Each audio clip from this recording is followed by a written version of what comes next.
Hello friends, आप सभी का स्वागत है मेरे चैनल पे। तो फ्रेंड्स, आज मैं आपके साथ जो रेसिपी शेयर करूंगी उसका नाम है राइस बॉल की। तो फ्रेंड्स, ये है उड़ीसा का बहुत ही फेमस डिश। तो चलिए फ्रेंड्स, इसका रेसिपी हम लोग बनाते हैं।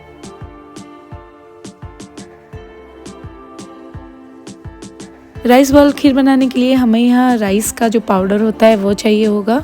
आप चाहे तो इसको मार्केट से भी ला सकते हैं या फिर इसको घर पे भी बना सकते हैं। घर पे बनाने के लिए इसको आप 1 से 2 घंटा चावल को पानी में भिगा के रखिए। उसके बाद एक कॉटन का कपड़ा लीजिए, साफ़ कपड़ा, उसमें इसको अच्छे से इसका पानी सोख कर लीजिए। उसके बाद इसका एक पाउडर बना लीजिए।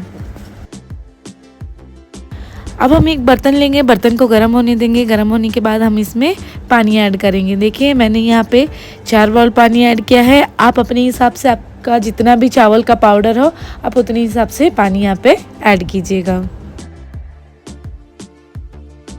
पानी को अच्छे से गर्म होने के बाद यहाँ पे देखिए, मैंने आधा चम्मच नमक डाल दिया है और यहाँ पे मैंने 1 चम्मच चीनी डाल दिया है, ताकि चीनी और नमक दोनों बैलेंस रहे। ठीक है, फिर देखिए, इसको पानी के साथ अच्छे से हमें घोल लेना है जब तक ये डिज़ोल्व ना हो जाए। पानी को अच्छे से खौलने दें और पानी अच्छे से खौलने के बाद इसमें हम लोग धीरे धीरे करके चावल का पाउडर डाल देंगे और एक हाथ से हम इसको चलाते रहेंगे ताकि कोई भी गुठलियाँ ना बने। देख पा रहे होंगे फ्रेंड्स, मैं एक हाथ से चला रही हूँ और एक हाथ से चावल का पाउडर डाल रही हूँ। देखिए, यहाँ पे मेरा थोड़ा बहुत गुठलियाँ बन गया है, लेकिन मैं इसको चलाती रहूँगी कंटिन्यूस, ताकि जो छोटे मोटे गुठलियाँ बने हैं वो हट जाए। यहाँ मिक्स करना ज़रूरी है ताकि जो हमारा डो बने वो बहुत ही सॉफ्ट बने। ठीक है, देखिए फ्रेंड्स, तो मैं यहाँ पे कंटिन्यूस चलाते जा रही हूँ और धीरे धीरे पानी कम हो रहा है। देखिए, मैं चला रही हूँ और इसको और भी हमें और थोड़ी देर इसको चलाना है ताकि इसका एक अच्छा सा डो बन पाए। देखिए, मैं ऐसे चलाते जा रही हूँ, कंटिन्यूस ऐसे चलाते जाना है। यहाँ पे मैं गैस का फ्लेम थोड़ा सा हाई कर रही हूँ ताकि जो डो है वो जल्दी रेडी हो जाए। तो देखिए, मैं ऐसे चलाते चलाते इसका पानी कम कर रही हूँ। देखिए फ्रेंड्स, यहाँ पे क्या हो रहा है, गुठलियाँ अपने आप खुलना शुरू हो रहा है। अब आपका भी अगर ऐसे गुठलियाँ बन जाए तो टेंशन लेने वाली कोई बात नहीं है, आप इसको चलाते रहिएगा, गुठलियाँ अपने आप। थोड़ी देर और हम इसको चलाएंगे। उसके बाद जब देखेंगे कि पानी पूरा ही कम हो चुका है, एक अच्छा सा हमें डो मिल जाएगा, तब तक हमें इसको चलाते रहना है। देखिए, यहाँ पे मैं आपको दिखा रही हूँ।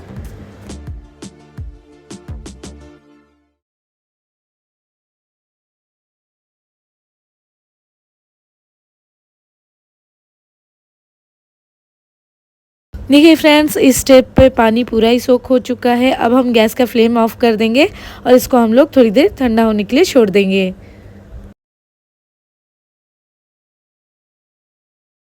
थोड़ी देर देखिए, ठंडा होने के बाद इसको एक और प्लेट में हम लोग ट्रांसफ़र करेंगे। प्लेट में ट्रांसफ़र करने के बाद इसको फ़ैन के नीचे रख देंगे ताकि ये पूरा ठंडा हो जाए, ताकि हम इसका डो बनाएंगे। अब हमें इसे अच्छे से सान लेना है। सानने से पहले हाथ में थोड़ा सा ऑयल लगा लेंगे। ऑयल लगाने के बाद इसको हम सान लेंगे। अगर 1-2 गुठलियाँ भी बच जाए तो कोई बात नहीं, उसको हम लोग हाथ से मसल लेंगे। बीच बीच में थोड़ा सा ऑयल लगाते रहेंगे हाथ में, ताकि जो डो है हमारे हाथ में चिपके ना। देखिए, कुछ इस तरीके से मैं इसका डो बना रही हूँ। अब देखिए, हल्का सा आपको यहाँ गीला नज़र आ रहा होगा, कोई बात नहीं फ्रेंड्स, इसको मैं फ़ैन के नीचे रख दूँगी तो ये एकदम सॉफ्ट बन जाएगा। इसका जो गीलापन है ये हट जाएगा। अब देखिए फ्रेंड्स, मैं क्या कर रही हूँ, हाथ में थोड़ा सा ऑयल लगा ले रही हूँ चम्मच की मदद से। देखिए, दोनों हाथ में मैं ऑयल लगा के इसको, हाथ को हम ग्रीस कर लेंगे। उसके बाद देखिए, मैंने यहाँ पे थोड़ा सा डो निकाल लिया है, एकदम छोटा। इसका हम लोग जो बॉल्स है, हम लोग बहुत ही छोटा इसको बनाएंगे। देखिए, छोटा सा डो निकाल के यहाँ मैं हाथ से इसको राउंड राउंड कर रही हूँ। थोड़ा सा ऑयल ग्रीस कर लीजिएगा, वरना ये हाथ में चिपक भी सकता है। इस तरीके से हम सारा बॉल्स बना लेंगे। ध्यान रखिएगा कि यहाँ पे हमें छोटा ही बॉल्स बनाना है, ज़्यादा बड़ा बॉल्स बनाना नहीं है।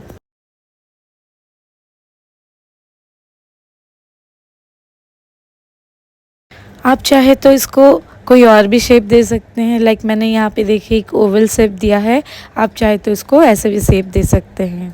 तो फ्रेंड्स, देख सकते हैं कि यहाँ पे हमारा सारा बॉल्स बन के रेडी है। अब हम चलते हैं नेक्स्ट प्रोसेस की ओर। अब हम एक कढ़ाई गरम कर लेंगे। देखिए, मैंने गैस का फ्लेम रखा है, एकदम लो टू मीडियम रखा है, ज़्यादा इसको गरम नहीं करेंगे। और यहाँ पे मैंने आधा किलो दूध का इस्तेमाल किया है, जिसको मैंने कढ़ाई के अंदर डाल दिया है। आधा किलो दूध के साथ मैंने यहाँ पे 1 बाउल पानी भी डाला है। अब दूध को थोड़ी देर हम पका लेंगे। गैस का फ्लेम हमें लो टू मीडियम रखना है, ज़्यादा हाई नहीं रखना है। जैसे ही हमारा यहाँ दूध खौल के रेडी हो जाए, 4 से 5 चम्मच हमें दूध यहाँ पे निकाल लेना है।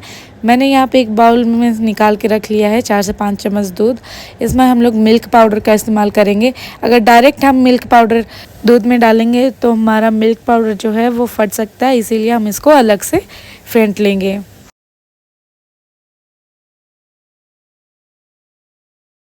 अब देखिए फ्रेंड्स, मैंने यहाँ पे एक बाउल चीनी इस्तेमाल किया है। अगर आपको ज़्यादा मीठा पसंद है आप चीनी को थोड़ा सा बढ़ा सकते हैं, या फिर अगर आपको थोड़ा सा मीठा कम पसंद है तो यहाँ आप चीनी को थोड़ा सा कम भी कर सकते हैं। देखिए चीनी को डालने के बाद मैं इसको दूध के साथ घोल ले रही हूँ, यानी कि इसको डिज़ोल्व होने दे रही हूँ।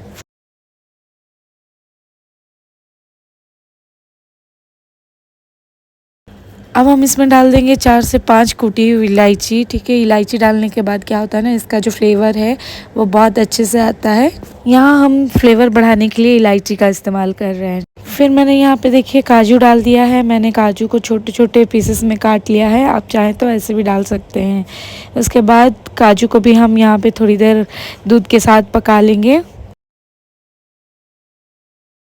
सो फ्रेंड्स देखिए, यहाँ पे मैंने जो दूध साइड में 4 से 5 चम्मच दूध निकाल के यहाँ पे रखा था साइड में, यहाँ पे मैं मिल्क पाउडर यूज़ कर रही हूँ। देखिए मैंने अमूल का मिल्क पाउडर यूज़ किया है, आप चाहें तो कोई भी मिल्क पाउडर यूज़ कर सकते हैं। मिल्क पाउडर मैंने यहाँ दूध के साथ डाल दिया है और इसको मैं एक चम्मच की मदद से थोड़ी देर फेंट लूँगी। फेंटने पर क्या होगा ना, जो गुठलियाँ हैं वो हमारा यहाँ पर बनेगा नहीं और यहाँ दूध हमारा फटेगा नहीं। सो फ्रेंड्स, यहाँ पे मुझे थोड़ा सा मिल्क पाउडर कम लगा तो इसलिए मैं थोड़ा सा इसमें और ऐड कर ले रही हूँ। मिल्क पाउडर को डालने के बाद यहाँ पे देखिए मैं घोल ले रही हूँ। यहाँ पे ना जितना अच्छे से आप फेंट लेंगे तो आपका मिल्क पाउडर जो है अच्छे से वो मिक्स हो जाएगा, यानी कि मेल्ट हो जाएगा। अब देखिए जो मिल्क पाउडर को मैंने दूध के साथ घोल के रखा था उसको मैंने दूध में डाल दिया है। अब दूध में डालने के बाद इसको मैं थोड़ी देर और चला लूँगी। ज़्यादा देर इसको हमें पकाना नहीं है, बस थोड़ी देर हम इसको पकाएंगे। अब मैंने गैस का फ्लेम लो कर दिया है। देखिए फ्रेंड्स, यहाँ हमने जो राइस बॉल बना के रखा था मैंने इसको दूध में डाल दिया है। ध्यान रखिएगा कि दूध को अच्छे से खौलने दीजिएगा, उसके बाद इसको डालिएगा। इसको डाल के ज़्यादा देर हमको खौलाना नहीं है। अगर ऐसे करेंगे तो ये जो है ये खुल सकता है, ये बॉल्स हमारे खुल सकते हैं। इसलिए जब तक दूध हमारा थोड़ा सा गाढ़ा नहीं हो जाता, यानी कि दूध थोड़ा सा हमारा थिक यहाँ पे नहीं हो जाता, तब तक इसको पकाना है। ज़्यादा देर तक हम इसको पकाएंगे नहीं। तो देखिए फ्रेंड्स, ये हमारा राइस बॉल खीर बन के रेडी हो चुका है। अब मैं इसको एक बाउल में सर्व कर रही हूँ। आप चाहे तो इसमें थोड़े से और ड्राई फ्रूट्स डाल सकते हैं, लाइक आलमंड डाल सकते हैं, पिस्ता डाल सकते हैं। मैंने यहाँ पे ड्राई फ्रूट्स में खाली काजू इस्तेमाल किया है, आप चाहे तो दूसरे भी ड्राई फ्रूट्स यहाँ पे डाल सकते हैं। तो फ्रेंड्स, उम्मीद करती हूँ आज का वीडियो आपको अच्छा लगा होगा। वीडियो अगर अच्छा लगा है तो मेरे वीडियो को लाइक कमेंट कीजिएगा और जितना हो सके अपनी फैमिली और फ्रेंड्स के साथ शेयर कीजिएगा। और अगर मेरे चैनल पर नए हैं तो चैनल को सब्सक्राइब करके बेल आइकन प्रेस करना बिल्कुल मत भूलिएगा। तो फ्रेंड्स, आज के लिए इतना ही, फिर मिलते हैं एक नए वीडियो के साथ। तब तक के लिए bye bye, take care, thanks for watching.